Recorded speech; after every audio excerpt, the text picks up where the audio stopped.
Another Layers episode. Layers, we're back Layers. again, man. We're back again. Yeah, we are. We're back We in are, the. we We're are. back in the house. It's actually been a minute. It has been since we recorded. You lot won't know that because we thought ahead Yeah, we planned, well, to a certain extent, to yeah. a certain extent. We had a little backlog going, but No, it's been probably a month. it's been a month since we recorded. Obviously, we planned a lot during that month. We edited, you edited. We worked on a few different things. But now it's time to get back into it. Time to Been get away back for a into minute. it. Yeah, man. There's more stuff to talk about. Yeah. There's always more things too, with which the layers need to be peeled back. And here we are talking about traveling, and it's quite appropriate since us and our friends just recently went on a trip. A great trip. Went on a great trip. Yeah, skiing trip. Went on a little skiing trip, little ski trip and that, mate. Come on. In Stad, man. Which Stad. if many people don't know Stad, then it's an incredible yeah. little small town. Incredible small town. Yeah. Very, very privileged to have gone on the trip. Feel super lucky. And when you're out there and you're just seeing the surroundings, the beauty of the slopes, the fact that it's not busy. It's not busy. There's so much nature there. I mean, we had the slopes completely free, man. Yeah. It was unbelievable. We didn't have the best snow ever. The last day we had amazing snow. Yeah. But the slopes were completely free. Exactly. We were so lucky, man. It was incredible. So we thought some content out there as well. Yeah. Chris has got a couple good moments. Yeah. Couple big falls. Yeah. Couple big falls, couple funny moments which we're going to be sharing with you lot soon for sure. We plan to make a sort of vlog out of the content that we made, that we took out there, and hopefully we can fit it together in a way that makes sense. Yeah. It'll be good to see what we come up with. First time doing it, we probably expected more than what we did, but we have to work with what we got. It is. Vlogging's a weird one though, because it's like you have to get comfortable with the process of just filming stuff, but it's also the people around you, the people that you're traveling with, but even the public around you. And Star definitely didn't seem like the place that's used to people going around with selfie sticks doing this. Yeah. So it was an interesting experience trying to film that. No, it's definitely something you have to get used to. Yeah. And Yeah. I don't know if I'll ever get used to it. I don't really like doing it, to be honest. It just doesn't feel candid. Yeah, well, it's not. I yeah. think I prefer the idea of someone filming you. Yeah. Almost like live streamers do it today. Yeah. And then you pick the content that is actually funny, real, and good. The idea of like filming yourself, it's a moment that you're taking out of an experience to create something for content. Whereas when you're being filmed 24/7, that's your life is the content. It's not. Yeah. There's no difference. So that also can get annoying, I imagine, if you walk in public and there's always someone filming you like you're some big guy. But Man, I guess that's the difference between documentaries and vlogs, isn't it? yeah, And documentaries are there for the full time. But yeah, look, more good content coming your way, guys. But let's jump into the actual conversation. We went on a good trip just now, but why is traveling essential? Like, what's the benefit? Why should people spend their cold hard cash on getting a flight somewhere, man? yeah. I mean, What do you think? I think people are traveling more and more every single year, bro. Like it's becoming far more accessible. It's damaging a lot of communities, but also bringing tourism and a lot of money to loads of countries. So there's definitely a growing culture about it. Yeah. I think a lot of what we see on Instagram, there's the negative traveling and the positive traveling. I don't know. It's very conflicting. But the essential reason to travel is to create experiences. There are memories that you have, forever. And I've been privileged enough to kind of do it throughout my life, and and I've never been attracted to materialism or anything like it, because I've always spent money and time traveling and creating those experiences and stories that I'll be able to tell my children, my grandchildren one day, I think it's what life is all about. That's definitely something you always say, man. It's about creating memories that, like new memories and worthwhile memories. For me, I think one of the big points is like in our day-to-day lives, we're so consumed by our very self-centric, very small-minded routine that we follow, and traveling just allows you to escape that for a little bit, and as you say, create new memories that you never would have been able to otherwise. And I think it's also like a bit of a challenge too. You know, you go to a place and you're forced to go out your comfort zone, take in a new culture, um, um, talk to new people, and be ready to do cool stuff. It's a challenge that makes you a better person at the end of the day. You're going to get into some crazy situations, which you might end up talking about. And then you just you're going to learn how to deal with it, you know what I mean? In a way that day to day catching TFL in London, bro, you just cannot. You cannot. So That's an experience in itself, that, man. to be fair, that tube is no joke. I mean, I completely agree, man. You grow so much, and there is a very noticeable difference, in my opinion, for people who travel and people who don't travel. It's also about showing respect to different cultures, understanding that, you know, there are so many different cultures and ways of doing that you learn to appreciate only if you get put in those scenarios, Yeah. not if you stay at home or within your country for your whole life. Yeah. So I mean, there's so many reasons. Also, just learning, continuous learning about how to handle different people, not handle, but like deal with different people in different scenarios. Yeah. Meeting people from your same country or other countries whilst traveling who are also travelers, not native local people, but learning about them. It's a forever growing And process. it's learning about yourself too. Yeah. I can talk about skiing, right? Before meeting the friend group that we're in now from university, I never skied. And there was never any real reason for me to even consider going skiing. But I got convinced by the guys and I went. And it was a thing where, look, I haven't skied before, but all my friends are good skiers. I need to get up to a good level quick so that I can enjoy the trip with them and not hold them back and feel part of the group and feel part of the tight-knit group that we were, right? And are. Which you did. And So you know sending it you down know the what I piece mean. and- You know I did, man. And it's like learning about yourself that you can take things and just do something like difficult and that might be scary and just go for it. Like solo traveling. Think about how much you're gonna learn about yourself. And obviously you've done solo traveling quite extensively, so you can probably talk about that. But just the learning aspect, you know. But you know, it's a good point, because especially the thing you said about, there's probably a lot of people that hold themselves back because they feel that they can't go on a trip because they might not contribute in a certain way, whether it's skiing at the pace of anyone else. But it's a good point. You have to push yourself and believe in yourself. And if you go through experiences like this, you are gonna, in every aspect of life, not just when you go traveling, but when you come back to London and you want to do something, you know that you've been able to do this, and can definitely help a lot. Yeah. And solo traveling is amazing. I think there's no argument. In my opinion, traveling with like close friends is on a completely different level. Okay. It's definitely the thing I would go for every single time, because at the end of the day, there's nothing better than sharing the experiences that you have with someone close to you. And then when you look back at those experiences, you get to speak about it and laugh in groups and whatever. I look back at my solo traveling experience and I smile, but I'm not going to sit around the table and reminisce, you know. Okay. You can tell stories, but it's not the same thing at all. That's interesting. So I think sharing time with, you know, the people you care about is the best thing. But there's so much that you do learn about yourself because you're in continuous difficult situations where you have to make decisions all by yourself. So I mean I definitely recommend solo traveling. Have you ever gone solo traveling? I can, not by choice. I got forced into it. So I remember now. So we after we graduated, we went to Brazil, our friends, and so I get to Heathrow.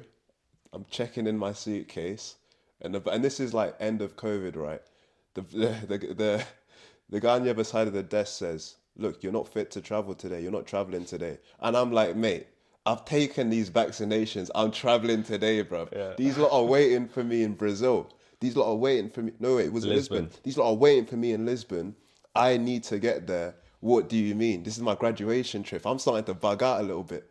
He's like, look, your vaccination is 7 days out of date. Now I pull up you guys might be able to remember, you know, the blue Apple Wallet thing that you'd get if you took your vaccination. It would have like, this person's verified the NHS number and then the date they took it. I'm like, boss, look at this thing. I'm vaccinated, you know, I've taken 2 doses. He's like, no, it's 7 days too late.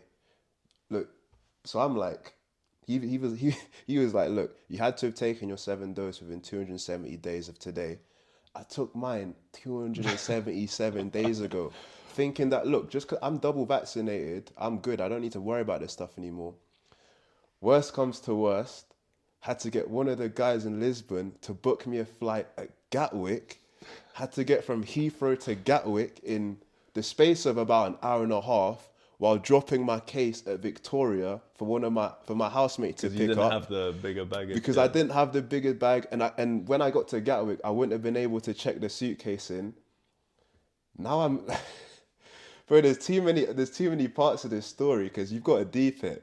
We were going to Brazil for like 3-4 weeks. Yeah. Now I've got like 2 t-shirts, 2 shorts, and like 3 pants, fam, that I've got to recycle the whole trip while worrying if I'm going to make the flight.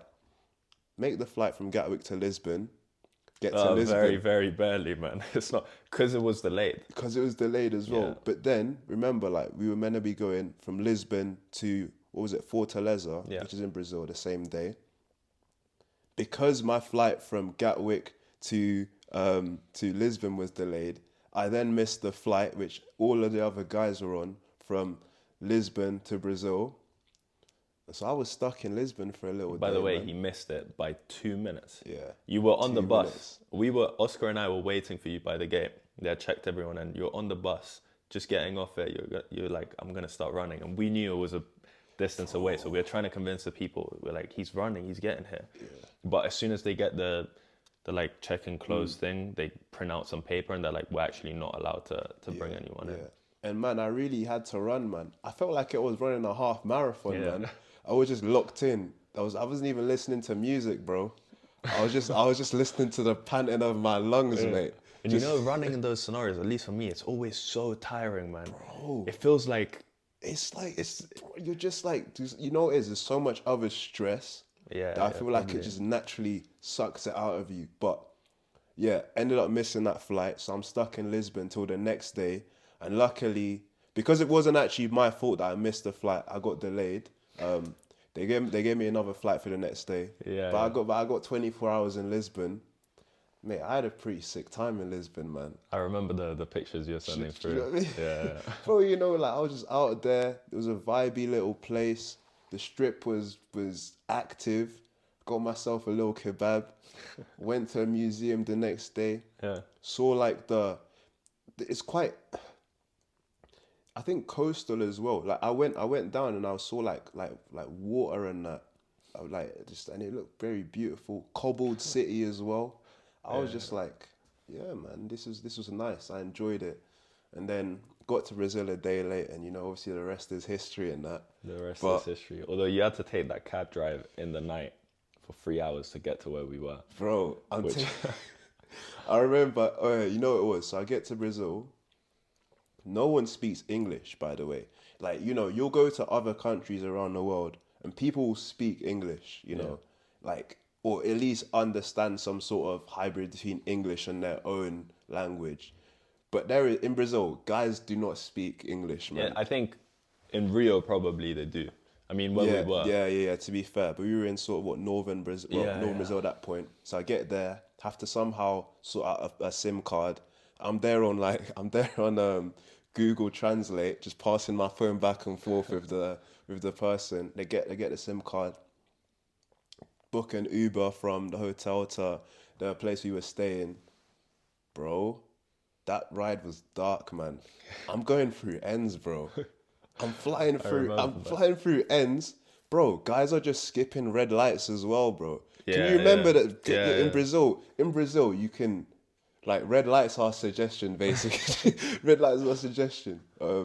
Yeah, but when we were driving down those same roads the day before, there was a burning car on one side. There were like all these donkeys crossing the street in this street full of massive like potholes. Yeah. That Pablo and Oscar were trying to, and they did a good job, and it was fun in the end. But I can imagine by yourself. Yeah, it was mad. I had to tell this guy to like watch my Find My iPhone, Yeah, bro. yeah, I Because it just felt sketch, bro. It felt sketchy, man. But yeah, obviously pulled up there, and it was oh, what a trip, man. What a trip. But yeah, I mean, look, in terms of solo traveling though, what do you think are the best free places to It's go? a good question. Best free places for solo traveling. Definitely, to me, Vietnam is unbelievable. It's got the infrastructure. Like it's got everything you need to solo travel. So I would recommend anyone as a first experience solo traveling, Vietnam's the place. Yeah. Super cheap, can get a moped and go anywhere. People are amazing and super, super safe. Yeah. I think that's the first one. Then I would actually go to islands, small islands. I don't okay, think there's a nice. specific recommendation, but Somewhere you can explore. you can Somewhere explore. you have and, to explore. Yeah, you can explore, and people tend to be more welcoming. Not all the time, but because there's a tighter group. Yeah. Especially if you take on activities like surfing or anything like that, if you're on a small island, you get to meet loads of people. You get to stay at surf camps where you naturally meet people, become friends with them, and do a lot of things. And then the third place for me, probably Indonesia. I wouldn't go to Bali personally. It's one of these places that's completely changed. I like authentic, real places where you meet the real people and not just Yeah. Australians and whatever. But Indonesia has also got a really, really good infrastructure for solo traveling. Just because people are there, they help you all the time.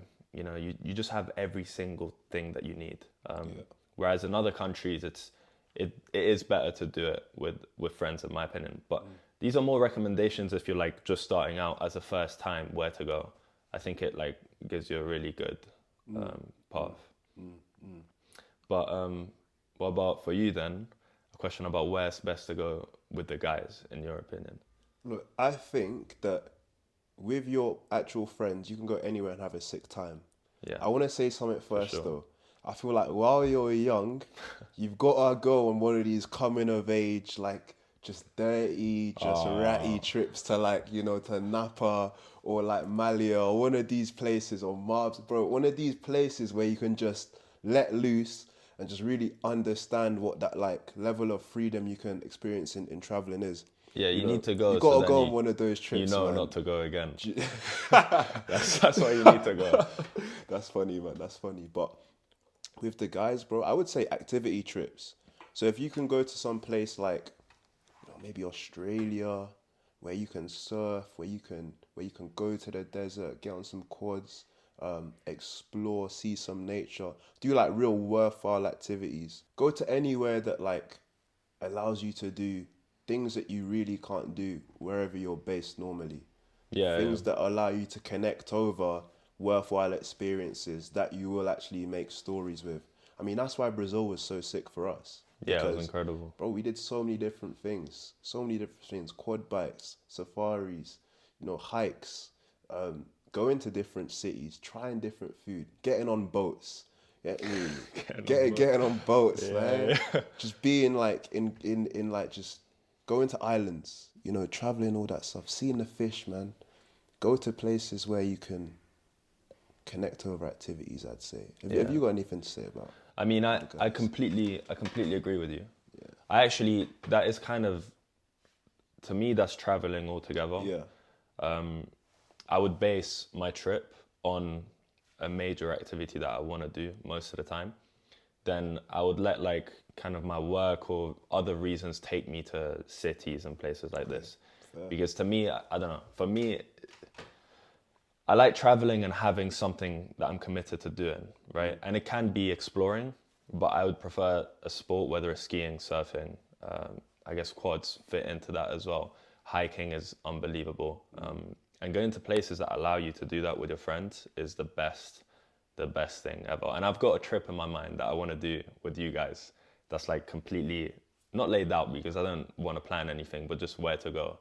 And it's Japan, so London to Japan, snowboarding, skiing in Japan, and then Japan to Hawaii, right? Honolulu. Is that like something people do, Japan to Hawaii? I've been fortunate enough to do it when I was very crazy. young, so I didn't go skiing or snowboarding in Japan. I went for 3-4 days. And I ate, when I was young, I'd eat everything, man, everything. But it was amazing. I've got like vivid memories of it, just how clean it was, how everything was perfect, man. The people were nice. It didn't feel like the most inclusive place, but still there was a lot of respect. And then going into Hawaii, which is, to me, is one of my favorite places in the world. But the idea would be, going skiing, snowboarding, whilst also exploring everything around it. It's not like an obsession, only that. And then taking a flight going into Hawaii and surfing for a couple of weeks, which would be, to me, that's like the dream. Yeah, man. Yeah. Nah, I want to try surfing. But the main reason why is because we talked about skiing and how that was a skill that had to be learned. You've talked about how it'd be good to sort of try and learn surfing, but then it's also a lot more difficult. So I want to test myself in that sort of respect, man. Yeah, man. See if I can get on the board and move, just because, when you see people just flowing on like in that flow state while surfing, it's pretty mad to see, man. People are just on a wave, just going, and it's just pretty crazy to see. Let me just say this, the same way you look at skiing now, once you get in the water for the first few times, and you see that a wave this big and the water looks like it's 5 feet over your head, you'll appreciate the videos that you see on a different level. Because I look at these videos and I'm always mesmerized. I'm like, what? It's unbelievable. Same with the skiing videos. I've been seeing, after our trip, I've been seeing a skiing video every single day of like some crazy jumps, and I'm like lost for words. But you know what's interesting about that, you don't really appreciate the travel content until you've gone out and traveled. Yeah, it's true. Because you see it so much on TikTok. These great places, beautiful views, great monuments, like super great experiences, and they look so good. But until you've gone to that place, that photo will not do it justice. It's not the same as seeing it through your own eyes, experiencing all the sounds, smells, emotion that comes from it. Like skiing, I would say I love watching skiing videos now, but let's say if I go back 5-6 years ago, I watch a skiing video, I feel nothing. I feel, because firstly, it doesn't look as steep. The surroundings, like they don't look as breathtaking. Yeah. You don't get the air and the feeling of the snow hitting your face and like the feedback from about that one. We're gonna paste that video in here. We're gonna have to. We're gonna have to. We're really out here,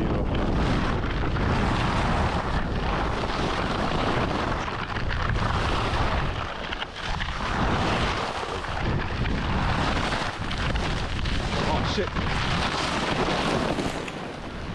And that's what you call a stack. Oh no! Oh no!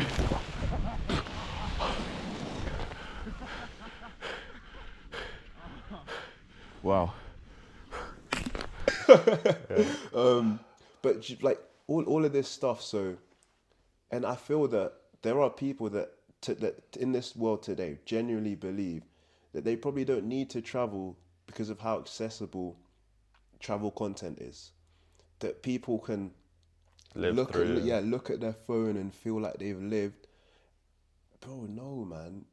Like no, not at all, man. Not at all. And also forming an opinion towards places that you see, which when you're there is completely different. Yeah. Completely different. Completely both different. Positive and negative. It's not, But yeah, mate, I also wanted to ask about your craziest experience solo traveling.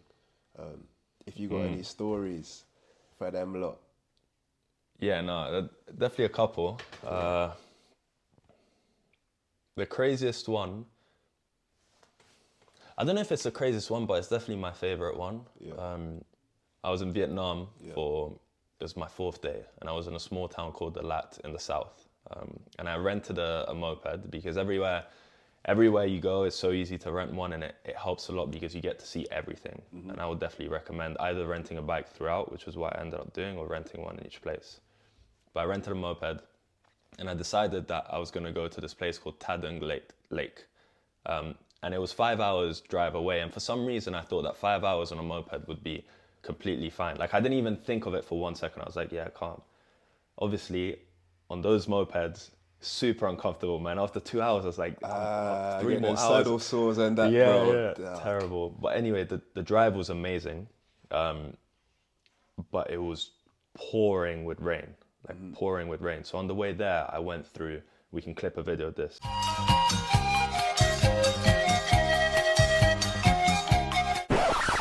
This completely off-road part of that was, I think, 30 kilometers, which ended up taking me twice as long because I couldn't brake. The bike would just be slipping down the off-road. And at one point my brake broke because the water got into the system and it wasn't working anymore.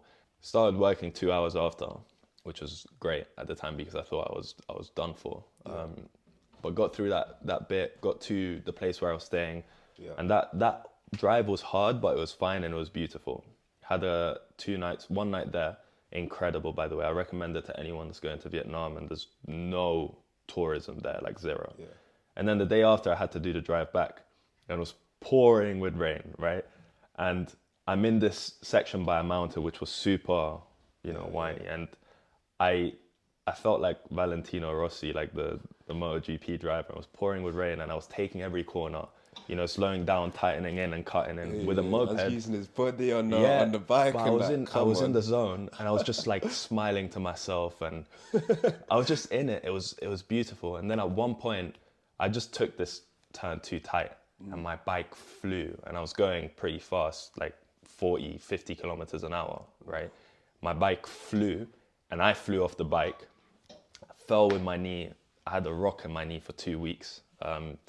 Like completely ripped up my leg, and my phone flew and it was fine. But I get up and this Vietnamese guy lifts up the bike for me. He doesn't say anything. He holds the bike, I get it, and I'm like holding my knee. And he looks at me and he goes like that and just leaves. And I'm like, it's like, thank you for the bike.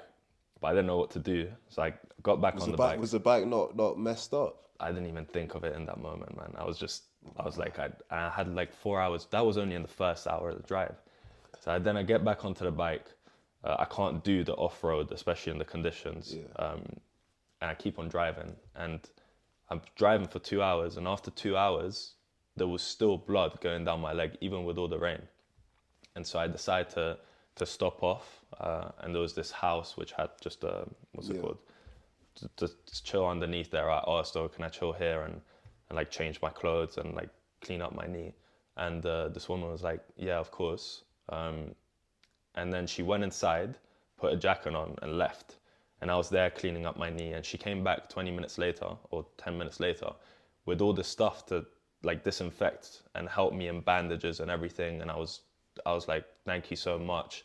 She went inside, made me a smoothie and some food, and I was there, and she just completely helped me through everything. And then in the end, I was trying to leave money, and she just wouldn't take it. And we're talking about in the middle of nowhere, right? Where there was just nothing. And I don't know if those people have a lot of money or not, but she showed so much kindness without me having to ask a single thing. And to me, that was like incredible. Bandaged up. I left money on the table just before I left, and she like saw me from the inside of the house, and she started running to like give it back to me. But I got on the pad and like, dash, mate. Yeah. But it was incredible. And I just drove the rest of the time and got home. And then I had this rock in my knee for like a couple of weeks, which I thought was the body was just gonna spit out. But then at one point I had to like open it up again, take it out. And I wanted to keep it as a souvenir, but I lost it. But bro, that what was just sort of type of guy keeps that as a souvenir? You all right, mate? it's a memory. It's a good memory. Fair play though. Fair play. But just the main thing was the kindness of the people, even the guy that lifted up the bike for me. In that situation, after 4 days, in the country, in the middle of nowhere, still not knowing how it was like. To be honest, that was my experience for the rest of Vietnam.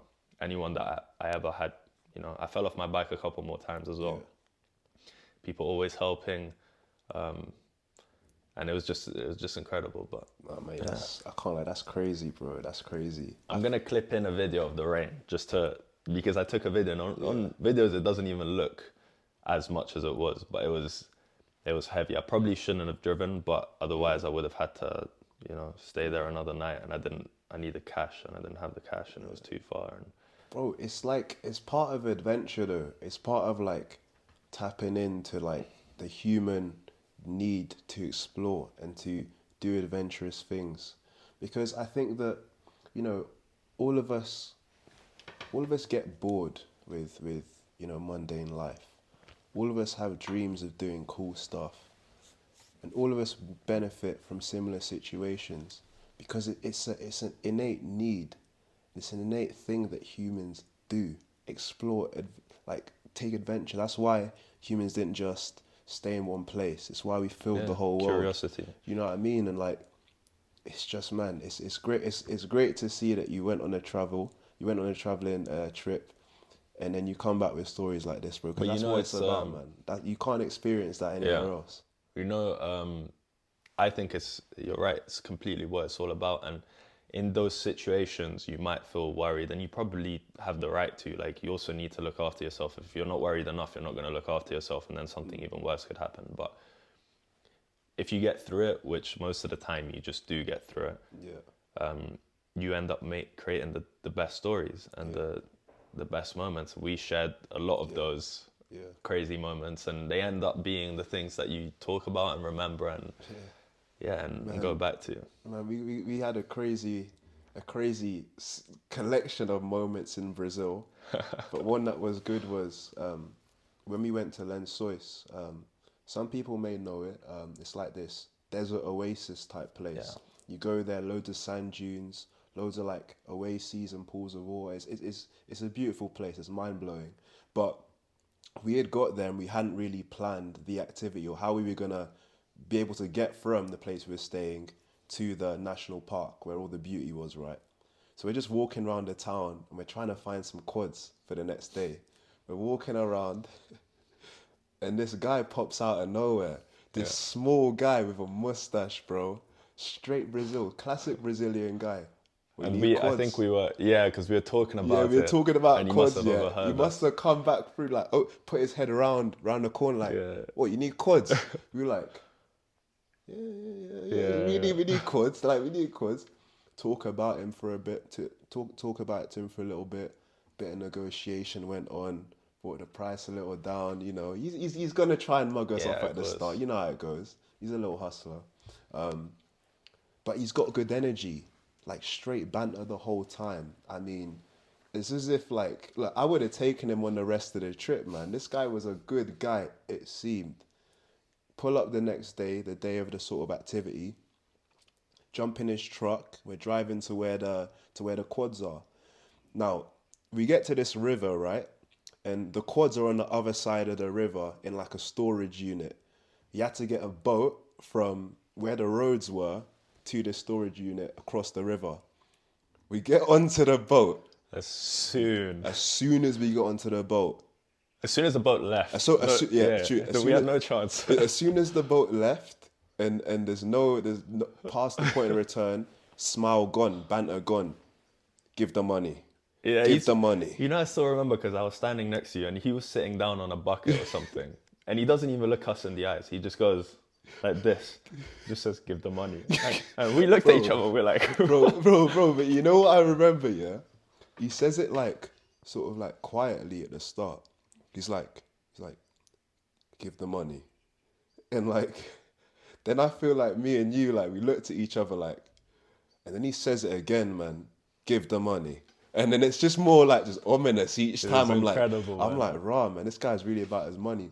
But we're like, you know what, yeah? He sorted the quads, gave him the money, calm. Maybe his smile came back for a little bit.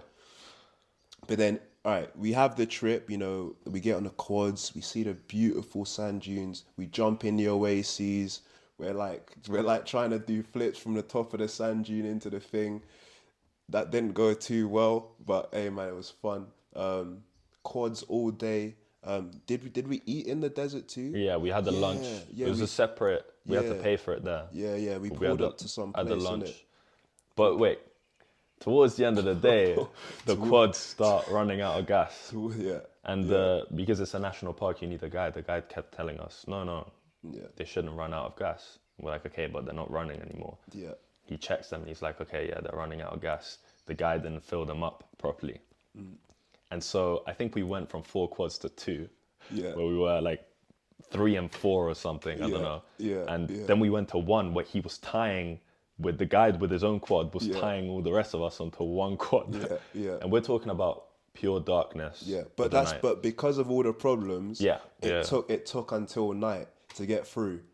Now we even got lost, bro, on yeah, the way yeah, back. I remember. We're trying to get back from this national park to where, you know, civilization is.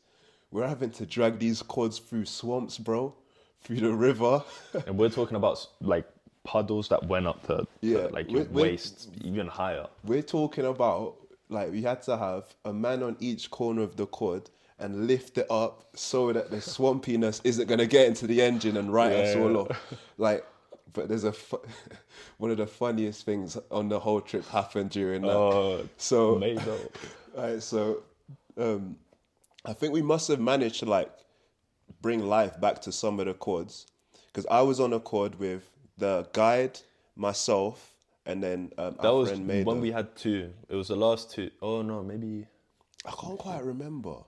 But all- in either case, we had yeah, we had more than 1 for sure. we had more than one, and it was the guide, myself, and then Maida on the quad. And we're going through like swampy terrain, bro. Like we must have been in like a river or something. And I could just feel us going back like this. I can just feel it going back, and I'm just like, I look at Maida, and I don't say anything because I don't want him to start bugging out. But in my head, I'm like, it's either me or you, bro. One of us is finished, yeah, because this thing, it's not stable. And so it's basically roulette, bro. It's me. I was red and he was black, man. And and it starts tipping back here. And then Mado goes, man. Mado He went, goes man. back like a scuba diver like this. And bear in mind, he had a backpack on as well. So his backpack got murked as well. Oh, he Bro, get the funniest thing was that he was already like in a really bad He mood. was vexed, bro. He was With- rightfully so, 'cause Understandable. we were like 2-3 hours late already. Yeah. But I was behind you guys. You were right next to him, so you got the best view. But I was right behind you guys, and you're right. It's exactly like someone scuba diving, jumping back, head first lie. into the. Not, it wasn't clean. It was just Oh man, there could have been stuff. I can't lie, man. I was laughing so hard. Bro, And when I you felt emerged, bad. when I you felt- emerged from the water. because you got no sympathy from anyone because of the comedic value of the moment. Yeah. Oh, but hey man, that was crazy. You know what I remember though, which I remember I rated you for this. Right, so we must have gone through the swamps. I think we filled up to the point where we had an extra quad again. It was me, you, and Oscar on the quad. Yeah. Bro, you were sending it through that. I was bro. loving that, You man. were and I was like, bro. You were like to me, record this, and I was like, alright, I'll record it. But at points I was like, bro. I didn't want to ruin the recording, but I was like, bro, man, this phone's liable to get flung out into the swamp anytime, bro. But because you were sending it, but man, that was a crazy. That was a crazy. But bro, it didn't finish there, man, because we got to the place where we had to take the boat back. And we're calling the guy saying, like, why is no one picking us up? Yeah. An hour goes by. Oh, an hour goes by because, well, we call the guy. He's like, no, I don't want to pay for it. We're like, what? Okay, so bye, I guess, what? And he's like, no, I don't want to pay for it. We're going to get you a boat on the other side. And then we all turn around and the guide left the key in the engine of in the quad. Yeah. And so the electrical thing went out and we couldn't turn it back on anymore. So we were then stuck there, had to rework it for half an hour, get on the quad, have to go back and forth 3 times to pick all of us up, or 2 times. And then we finally get on that boat. The guy doesn't even say sorry, doesn't say anything. Yeah, like, man. doesn't say, bring That's us what on the other vexed me, side. bro. And then Oscar was good there because he started arguing with them. Yeah. You know, give us partial refund, blah, blah, like what were you doing? The French came out of him there. And the guy kept on going like, but you had the experience. And we're like, yeah, but well, that's not what we wanted to do. I was kind of happy, man, because those are the stories you live to tell. No, that so, is true, man. If it all goes perfectly, then you know, we can definitely throw in a couple clips as well, because for sure. we got a good amount. We Not got- made of falling back, unfortunately. For sure. You know what we'll do, yeah? Get a clip of the lens source just so they know about that beauty. Yeah. Then the swamp, and then the video of you just sending it through the swamp. That video is crazy. I still. don't even remember seeing it, man. Mate, it will be on the album somewhere. Yeah. Bear in mind that album's got about 3,000 photos, Yeah, so I'm not surprised you didn't see that.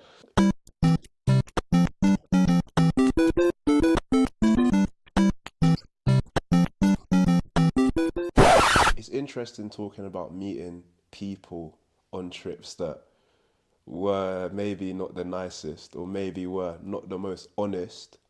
But how do you feel, or what would you say about the cultures what would you say about the type of people who you're least wanting to run into on a holiday? And not to be racist, yeah, like you know, be. yeah. No, I'm joking, obviously. It's not even what the countries that I would like to run into the least. Yeah. I mean, based on just personal experience. I mean, that's all you can. That's what I can do, which can change very easily. Australians, English, and Holland, man. What did they do to you, bro? Well, I was quick with it as well. It came to my mind straight away, man. No, to be honest, it tends to be a specific type of traveler, which I personally dislike more, which is the do nothing the whole day, fully send it and get drunk at night, and then repeat. And it's very easy in Southeast Asia. Most of the hostels you go to, you walk in and the first thing they have is these activities that you can do via the hostel. Yeah. You know, they bring you to the museum, and then you get to see the underground tunnels where the Vietnamese went, and you get to see all of this on Instagram all the time. To me, that's like being on a school trip. It's exactly the same. You're getting guided through something where most of the time they upsell you BS and loads of just rubbish. It's not real traveling, it's just complete tourism. And most of the people that I met in Southeast Asia, and I had a couple great nights with them, but they would do this every single day, where they would simply do these school trips and then fully send it at night. Yeah. And then again, wake That's up how a super lot of late. people travel, though, man. A lot of people aren't going to be happy with that. Yeah, I hope they're not. And I mean, like at the same time, if everyone was a traveler in the way that I and other people like to travel, then it would also diminish the value of those experiences, because everyone would be on the piste skiing and not in the star town going to Montclair and whatever and buying those clothes. If everyone's the piste, then we were having a worse time. But yeah, the Australians, they were the loudest. They were not the nicest. Also, growing up in Rome and in Italy, a lot of the English people that would come into the country, not all of them, and we went, right, and we had a great time. But there's a lot of incidents where people tend to be disrespectful and not completely understanding of the culture, where they fully send it and then they're, writing stuff on some walls and stuff like that, and shouting, and also having discomforting experiences when you're with your family and these guys are just being loud and But having said that, you're English, you're a great person to travel with, so obviously it's not a standard that applies to everyone. It's just although I can understand it though. I really can understand why a lot of countries will hate English tourists. I do feel like we can just come in, and I'm saying we in terms of English people. I don't do it personally. I try not to. Can come in and just sort of just disrespect stuff. Like it hasn't come out of nowhere. The English tourists are bad tourists, I would say. We've probably got a pretty bad track record across the world, but I'm pretty sure you've been banned from like a couple. I think Spain are trying to limit the amount of English tourists. Try to ban us from Canary Amsterdam. Amsterdam as well. Amsterdam, all of this stuff. You know what? I can give on like where I've been to places and I haven't enjoyed the culture, or I haven't enjoyed the people that I've met there. Yeah, that's a good one. I've got a couple. First one I'd say is Romania. And this ain't to be like racist towards them or hating Eastern Europe, hating Romania. It's my experience. I'm just like we were there for like maybe like 12 hours, quite a long layover. And the airport was quick to get from the airport to the city center. Get into the city center, we're just trying to like work out our way around there. Everyone was just bad vibes, bro. I could sense it, man. Like, I'm just walking through the train station, getting looked at weirdly.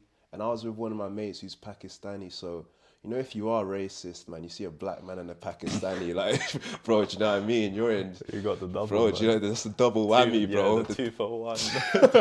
2 for 1 L, bro. That's crazy. But yeah, man, it just didn't feel welcome at all wherever we went. Even the place we ate at, like the restaurant, the way they served us, it was just like, I felt like an era of not being wanted there. And then, bro, we even went to the casino, man. We were just like, you know what? Let's go and waste some money, man. Let's go and waste some money. They didn't even want to take our money off us, bro. No way. Yeah, bro. No way. To be fair, like, we were in like, I think I was in shorts. He might have been in a tracksuit. Okay. So yeah. I'm not gonna just be ignorant to that. But, bro, come on, man. It's a casino. There's people at the final table at WPT in a tracksuit, man. You telling me I can't go in there and waste money in Romania? But yeah, I'd say that. And then I'd also say, controversially, when I've been to Nigeria, bro, look, I don't think people out there are very nice, bro. Yeah. In a general sense. It's like a place where there's a real lack of patience, I'd say, and a real sort of self-interest. Like, I got to get the best situation. I'm not worrying about this or that.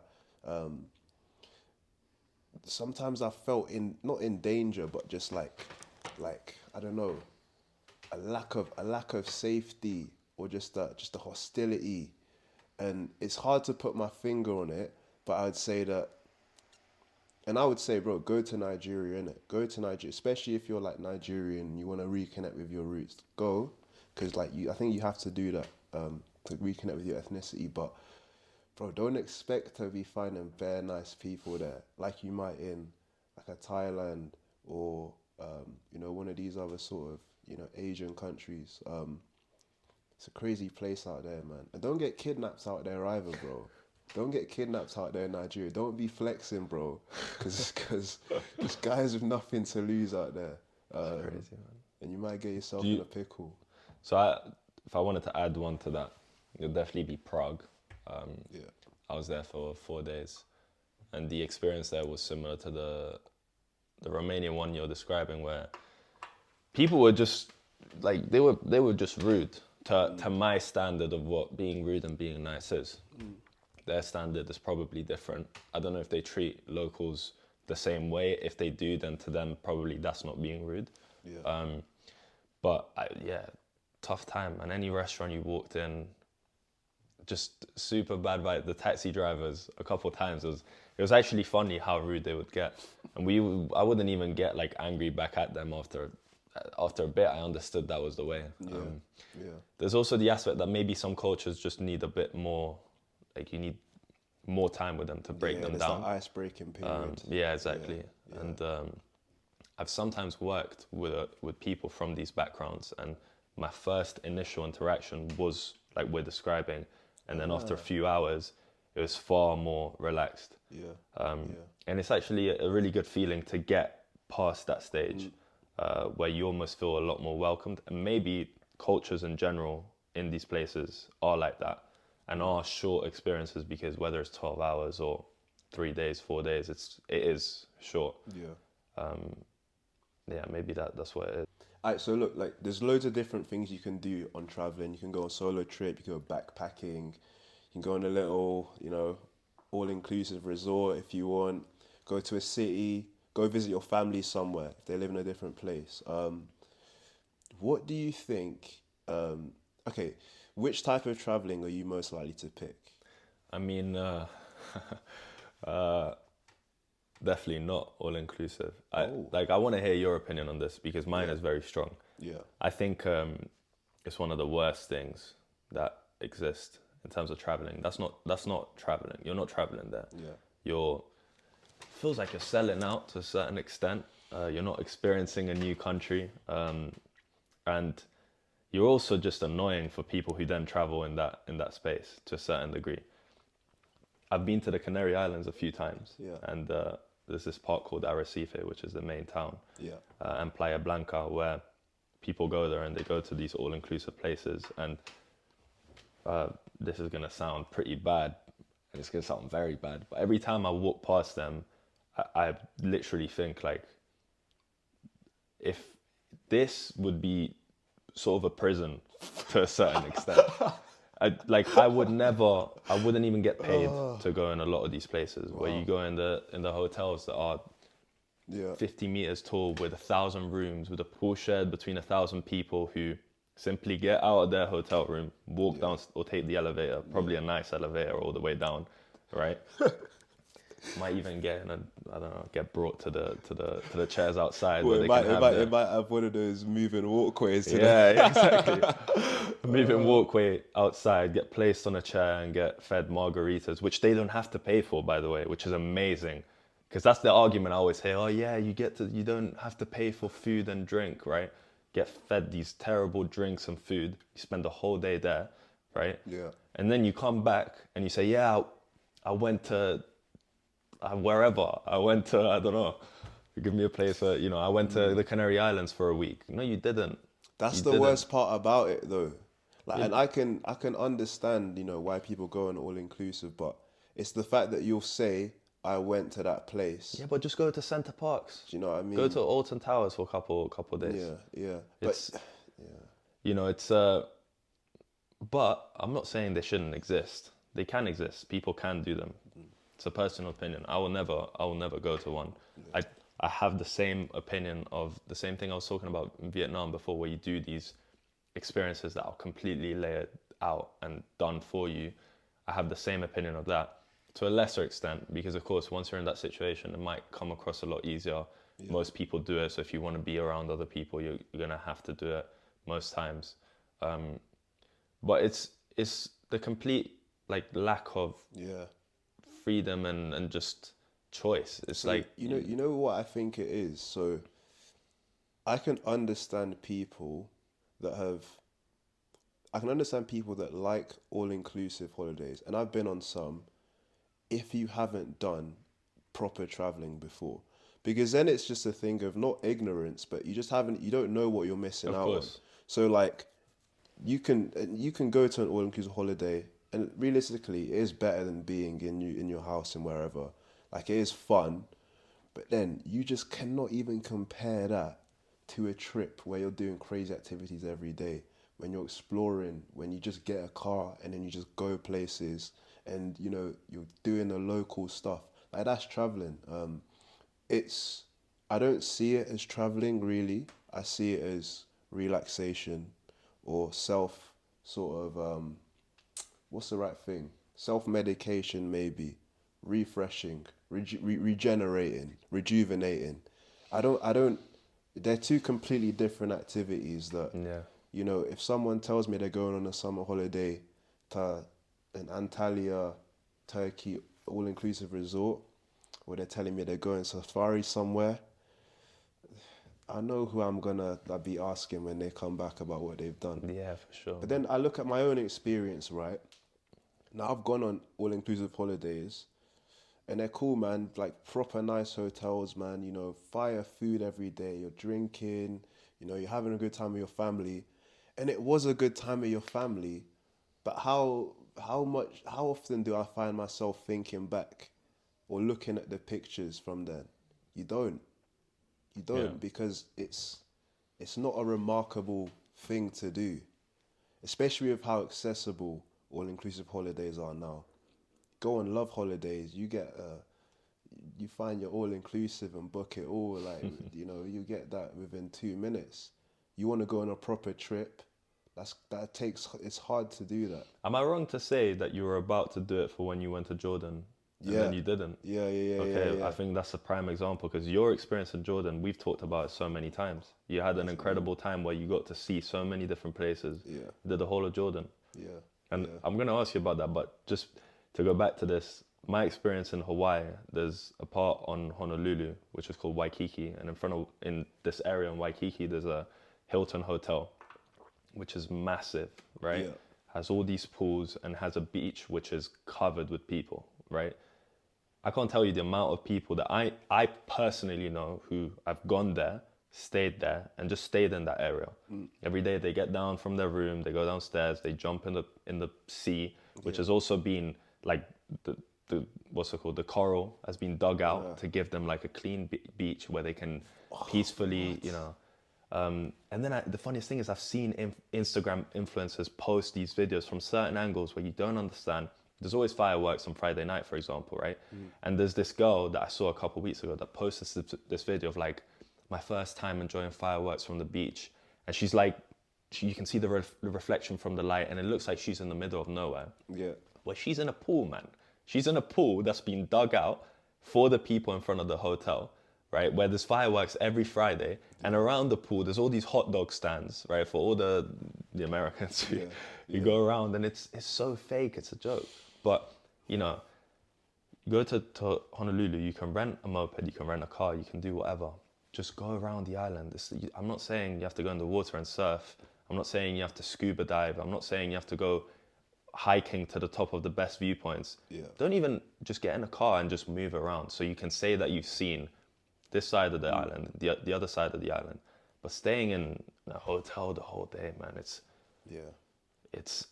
just not. There's better ways to spend your money and time, man. Especially if you're gonna spend thousands on an all-inclusive, bro. But when I was growing up going to school, even when I went to Ayia Napa, I did not want to go to an all-inclusive. I booked an Airbnb with 3 other friends. Everyone else went to an all-inclusive. We were loads on that trip. We were like 20, right? People kept staying at our Airbnb. In the end, we were like 8 every single night because you just had freedom. You were in your own room. We were cooking. We were doing whatever. But the argument initially, because we took longer to find the Airbnb, was that all-inclusive was going to be cheaper because they were going to include everything together and lower the price. But if you do everything yourself, then it's not going to be cheaper. It's going to be, you're going to find at minimum the same price. Yeah. But, it's just convenience, bro. It's convenience. I mean, so that's interesting then, man. I guess all-inclusive sort of off the cards. For you, at least. Nah, I probably sound like a prick now, but you know. Man, like, I feel like it's a thing where people won't understand until they go on a proper adventure trip, man. It's just one of those things, man. Yeah, I agree. You need to know what you're missing out on. Because here's the thing. Someone will, like, work the whole year and go on an all-inclusive and feel fucking great. And, you know, they're well entitled to do that, but it's because they don't know what else they could be doing. But can I say one thing? People usually react to statements like this by saying, "Oh, but the people are happy, so you can't judge them for having made that choice, and they're happy and they're good, and that's what they want to do." And it's like, okay, but then are you saying that there's no difference between something that's good and something that's better? Yeah. Because then you can't argue on any stance. You can't say that something's better just because people are happy and good. Yeah. Right. So I don't know, but I wanted to ask you about your Jordan trip, because if you could go back, would you ever swap it with the all-inclusive that you were gonna do? I remember, man. I remember when it happened, bro. So I was on the phone with my boy Jamal, my mate that I've known for I don't even know how many years, bro. Like almost like a long time, primary school. This was gonna be our first trip together, innit? And so we were like, yo, this has to be crazy. Let's go to an all-inclusive, some crazy one, a 5-star, man. Enjoy life, do the bougie thing, do it up. And so we were looking at like places in Portugal. We were looking at places in Dubai, man. Places everywhere, man. Different European hotspots. Then I remembered that you had gone Oman, and you were raving about Oman, innit? Yeah. Saying you'd done the safari, seen the oases, you know, seen the historical cities, got food, it was great. And I was like, bro, the Middle East has other countries there, and I bet they're all like that, bro. I bet you can, like, I bet there's something there we can see. So I'm like, yo, Jamal, man, let's look at Jordan quickly. And I remember, we both type in Jordan to Google, and then we see Petra, and then we see like the desert, and then we see the Red Sea and Dead Sea, and then we just see all the mad things we can do, and we're just like, yes, yeah, man, it's not even. We just close. We were on Love Holidays, which I don't know if you know that. It's one of these all-inclusive websites. Just locked it off straight away, man. That tab got shut down. Yeah. And we just started planning it from there, man. And I tell you what, for a 5-day trip, I mean, it was as action-packed as Brazil, man. I'm talking like different stuff every day, man. Went to Amman, saw the citadel, saw the different mosques, saw all the historical sites there. Went to Wadi Rum Desert, slept in the desert, you know, ate with the locals there, ate with the Bedouins. I remember a mad thing, bro. I remember one thing I'll never forget. So we're in this like Bedouin camp, which is like the nomads, the like nomadic desert people. That's what they're called, yeah. And the way they cook their meat is they'll like start a fire underground. Yeah. Get the air really hot, let out the fire, and then essentially load the meat in, and they're smoking it. Okay. Bro, so they've got one of these sort of like Bedouin ovens, you might call it, and then they got like the meat in there, right? And then this big guy just comes through, right in the middle. Everyone's there, like everyone's looking at him. Pulls it up like, pulls up the meat, and you can just see. We're just like, I just remember that moment, man. Pulls it up, yeah, like he was raising up Simba, yeah. bro. And then meat's just dripping and that. One of the best meals I had. That was what started my love of Middle Eastern food, bro. Which, if you know me, man, I spam that food.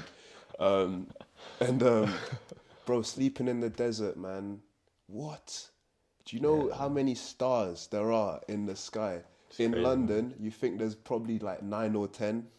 Maybe there's 13 stars. Like maybe, bro. There's more than your eyes can even see. Like can you imagine actually being lit up with starlight and moonlight? It's like, bro, you can't even explain that.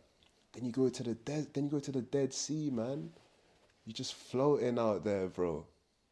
I can't even float in pools, bro. I just don't have the facilities, bro. I think I'm top heavy or something. My legs are too skinny, bro. Bro, I was out there just floating. And then just the food and the people, man. Oh, what a trip, bro. Yo, so we met this taxi driver on like when we went to Amman Citadel, which is one of the craziest viewpoints I've seen in my life. This like old like fortress, you go there and you can see the whole of Amman, which is a beautiful city, man. The way it's built, it's hard to explain, but yeah. We go there, and then after Amman Citadel, I taxi back to where we were staying. We meet this proper sound guy in the taxi, just start talking. He's like, yo, I'm gonna take you to the mosque I go to. We go there. My mate does his prayers, he's Muslim. I'm just there observing, just taking it in. I was like sick. Then we're talking about his family, takes us to this place that he eats at, go and eat there, takes us to a place where he gets coffee, we get coffee there. Bro, this guy texts me to this day, man. He's called Radwan, like some random guy, bro. And that's just a connection built from a real trip, bro. Yeah, are you going to build a connection with that with one of your all-inclusive waiters? I mean, you might do if you take them back and do but this is, man, passion, you know, it's a real trips, yeah, are unforgettable, man. That's it. Yeah, man. That's all I got to say, bro. I think the way you spoke about that no, you can tell answers the question that you originally asked by itself. I think it's man. amazing, yeah. It's great. It's great. We've gone through a couple of the trips that we've had the privilege of taking. Yeah. And I think both our goals are to just do as many as possible, as often as possible. Yeah, man. And it's crazy because we're very lucky because you actually, to do the trips that we've done, you don't need to be rich. You don't need to have loads of accessible money. Yeah. You can, pick a country that's within a budget. Obviously, going to Hawaii, for example, the flights are expensive. Yeah. Although if you can find them for cheaper on certain dates. But it doesn't, I think a lot of people feel that they're priced out of having these experiences, but they're not. They're just unaware of how much they truly cost. Yeah. Because in the end, Brazil, we were there for a lot of time, and we spent freely. Yeah. But imagine we didn't. Imagine we like limited our budget. Yeah. I mean, accommodation was on average 15 to 20 euros a day. You know what I mean? The flights were pretty expensive. I think 600, 700. Yeah. Well, for you, you a bit more. That's on me though. That's on me. Yeah, you can man, you can bro, do this I stuff. think I think we were there for like 24, 26 Yeah, I was there for days. three weeks exactly. You were there Yeah. for a few more Yeah. days. And I must have spent like, I don't know, like 2,000. Now, yeah, that's a fair amount. But It's a mate, lot. for a almost 4 week trip, bro, to the other side of the world. Yeah. And Like, especially if you're young know, and you're still living at yeah. your parents' house, you're saving I rent. mean, doing stuff every day on the trip as well, man. We moved from the north to the south of the Brazil, all the around the south and all around the north before. Yeah. I wish we had made a vlog for Brazil, man. That would have gone viral times 10. That would Some have of the been stuff sick, that we man. did, bro. Yeah. If we recorded it well, that would have been. Yeah. Imagine just That would have the video of Give the Money. I wish this, because I can't even remember his face anymore. I can't remember, his name. face. Do you remember his name? No, not his name. I remember his must. He had a little chipmunk like face, like vibe to him, like a little. It's hard to explain. I fully remember his face. Yeah. But yeah. Carry on though, man. Carry on. Like you're not priced out of these things. I think it's a mindset, really. It is like, just a mindset. whether It's you just a want to mindset. do it or not. And it's also being around friend groups who also want to travel. Yeah. And when they don't, the alternative you take is the solo travel. Yeah. Go to Southeast Asia. I mean, I booked my flight to leave from London to Vietnam one day before. Yeah. And then I booked my flight from Vietnam back to London the night. I booked it the night, I flew in the morning, right? The flight to come back was £220. The flight to go there was 200 and something pounds. See, man, people think it costs 2 bags to go to Vietnam, man. No, do your research. It does then if you go. wanna. It does if you wanna fly Virgin Active, nice row, blah blah. But to me, that's also I don't care about that either. I stopped off in Athens at first, and I stopped off in Beijing. I think, Beijing, but I didn't have time to leave the airport. But you take a flight that's a little bit more uncomfortable, but also if you go for longer, then it makes it more worth it. Because I was there for nearly 2 months. Yeah. So, but it's not, if you live in London, you're spending more here daily than you would there for sure. Like by, And you gotta get out of London, man. If you stay in London 365 days a year, you're not gonna be a happy person. I'm sorry, you're not. Especially if you're young. Because maybe that sounds insensitive, right? But a lot of what we say sounds insensitive. Yeah, it just comes from a place of like feeling real passionate about the stuff that like I've been through and some of the choices that I've made that I wouldn't have made. I wouldn't have made if I didn't think about it long term and wasn't around the right people. But that now that I have made, it's literally changed. I'd say changed my life, man. Yeah. Like, bro, some of the trips that we have gone on, it's just changed how I view the world. And if you block yourself off from that, man, come on, man. It's a shame. It's just a shame, bro. So, yeah, man. Look, we went to Brazil like 3 years ago. We still reminisce on it like it was yesterday and have like great laughs about it. My Jordan trip, whenever I go and see my boy, talk about that. Other trips he went on, like Rome, Bifa, even the skiing trips. Like these are like core things that have really solidified Madrid. Our bonds. Yeah, man. Like it's insane. Most it's insane. recently. But yeah, man, just gotta travel more, bro. Gotta travel more. Because money's meant to be spent as well. It comes and goes. And you got to choose to spend it on the right things. Yeah, that's something you learned. That's something I learned as someone who isn't the best of cash. I'd rather spend it on worthwhile stuff, than spend it on silly stuff. And traveling's never silly. First. But yeah, man, what do you reckon we leave them with that? Another one done. Another one done, man. Another one done. Guys, drop your experiences, your travel experiences in the chat. Give us recommendations. You know. Yeah. You know. Or even the worst Your worst people experiences. the worst people that you came across. Yeah, me. To see if we all land on the same. If you ever met a give the money type guy, if you have, like, you know, tell us about it. Yeah.